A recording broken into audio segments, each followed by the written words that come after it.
एक minute sir, बोलिए। अस्सलाम वालेकुम। मैं सैयद अनीसुद्दीन हूँ और सहायता ट्रस्ट का सीईओ हूँ।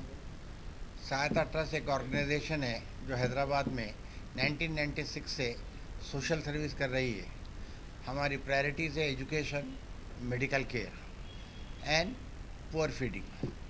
तो एजुकेशन में हमारे इंस्टीट्यूशन है जहाँ से हम में बेस्ट एजुकेशन दें। उसी लाइंस में हम हॉस्पिटल्स के अंदर भी ऐसा ट्रीटमेंट करना चाह रहे हैं जो हम पैसे ले रहे हैं वो हमारे निगाह में, अल्लाह की निगाह में और पेशेंट की निगाह में जस्टिफाइड हो। ऐसा नहीं कि हम पैसे ले रहे हैं और पेशेंट को ऐसा लग रहा है कि हम पैसे ज़्यादा दे दिए। मगर हम तो क्रिएटर के बारे में सोच रहे हैं कि हम इतना पैसा बढ़ के ना ले जो हमारे लिए जस्टिफाइड ना रहे।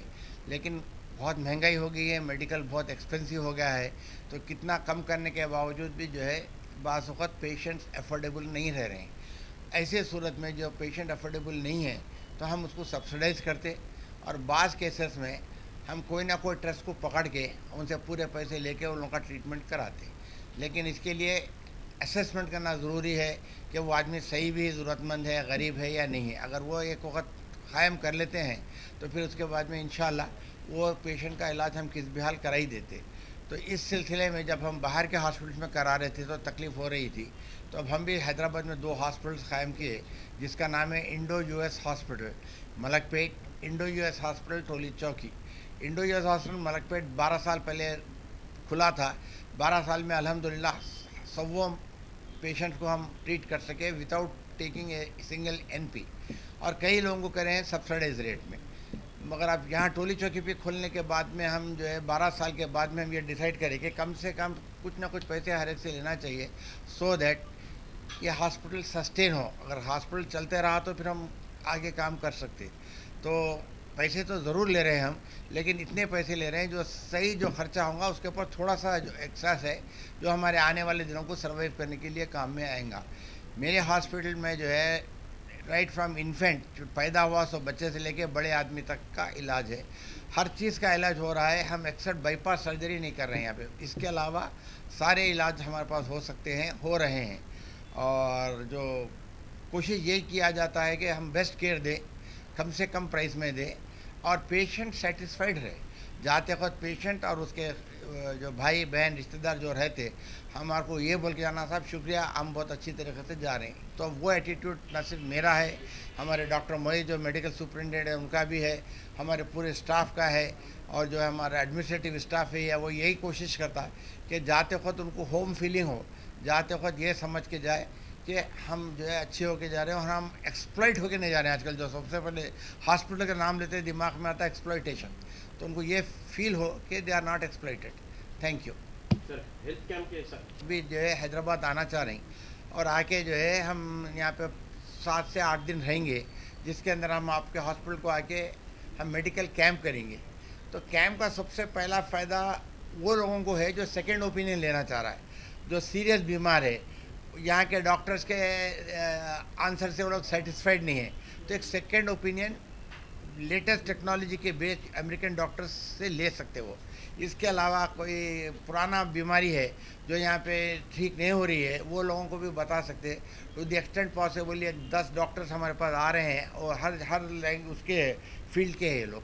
तो जो शाहिद सिद्दीकी साहब है जो कार्डियोलॉजी के हैं, हमारे पास जो है कार्डियोलॉजी की यूनिट नहीं है, लेकिन बस पेशेंट्स आ सकते कार्डियोलॉजी के, और वो कार्डियोलॉजी के पेशेंट आए तो उन्हें देख सकते हैं। तो हमारे पास 10 डॉक्टर्स आ रहे हैं जो कार्डियोलॉजी के हैं, फैमिली प्रैक्टिस है, पीडियाट्रिशियन है, ओबेसिटी गैनिक है, और पीडियाट्रिशियन है, इंटरनल मेडिसन है, पल्मोलॉजिस्ट है और इंटरनल मेडिसन से ये पूरे डॉक्टर्स आ रहे हैं। इसमें कुछ रिसर्च के डॉक्टर्स भी हैं। कैंसर के लिए ट्रीटमेंट के लिए जो लेटेस्ट तरीका आ रहा है अमेरिका में, वो ब्लड को ट्रीट करके फिर वही ब्लड कैंसर पेशेंट के अंदर इंजेक्ट करते हैं जिससे वो कैंसर ठीक हो सकता है। तो वो टेक्नोलॉजी को भी हम इंडिया में लाने के लिए डॉक्टर्स कोशिश कर रहे हैं। तो हमारे से ये अपील है कि जिसको सेकेंड ओपिनियन लेना है और जो ट्रीटमेंट बताना चाह रहे हैं कोई एक डॉक्टर को जो मोर एक्सपीरियंस है, तो हमारे पास 7 दिन का मेडिकल कैंप है हैदराबाद में जो इंडो यूएस टोली चौकी से स्टार्ट हो रहा है 27 को, और इसके बाद में चैलेंजर स्टम स्कूल किशन बाग इब्राहिमपट्टनम में जो है हमारा चैलेंजर आईसीएफ स्कूल है, बालापुर में मंची स्कूल है, एंड फाइनली 1 फरवरी को मलकपेट इंडोजोस हॉस्पिटल पे ये कंक्लूड होगा। इसके अलावा हम लोग हैदराबाद से गुजरात भी जा रहे हैं, क्योंकि गुजरात में भी बहुत हॉस्पिटल्स वालों का रिक्वायरमेंट है कि अमेरिकन डॉक्टर्स को हमारे पास भेजाओ बोल के। तो इस तरीके से 5 यहाँ हैं, 5 गुजरात में हैं, जुमला 10 मेडिकल कैंप इंडिया में करेंगे।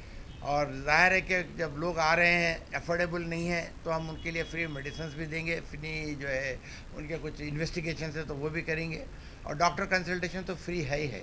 और ये डॉक्टर जो अमेरिका से आ रहे हैं, ये लोग अपनी दवा के पैसे, उनको जो दवा बांटने वाले वो पैसे भी वही डॉक्टर्स दे रहे हैं, उनके तो पैसे लेंगे नहीं, और अपना ही टिकट लगा के आ रहे हैं ताकि उनको हिंदुस्तान उनको पढ़ने से ये काबिल हुए, काबिल हो के बाहर जाके कमा रहे हैं, तो वो जो कर्जा है हिंदुस्तान का उनके ऊपर, जो कमिटमेंट है, वो अपने मदरलैंड को रिटर्न करने के नियत से हैदराबाद आ रहे हैं, इंडिया को आ रहे हैं और ये प्रैक्टिस कर रहे हैं। Thank you. 27 को स्टार्ट हो रहा है सर, ये 1 डे कैंप है यहाँ पे टोली चौकी पे? 1 डे कैंप। इसके टाइमिंग्स क्या है सर, एक बार बोलिए। 1 डे 9 टू 1 डे कैंप रहेगा और 9 to 5 टाइम, ये बोलिए आप। हैदराबाद बहुत स्प्रेड ओवर है, तो हम एक जगह अगर 7 दिन तक कैंप करेंगे तो हर एरिया में जो दूर दूर के लोग रहने वाले नहीं आ सकते, तो हम हमारे कैंप को ही लेके घूम रहे हैं। तो ये 5 सेंटर्स में 5 दिन होगा कैंप, रोज़ सुबह 9 बजे से लेकर 5 बजे तक कैंप चलेगा, ताकि हर एरिया के लोगों को ये ईजी एक्सेसिबल हो।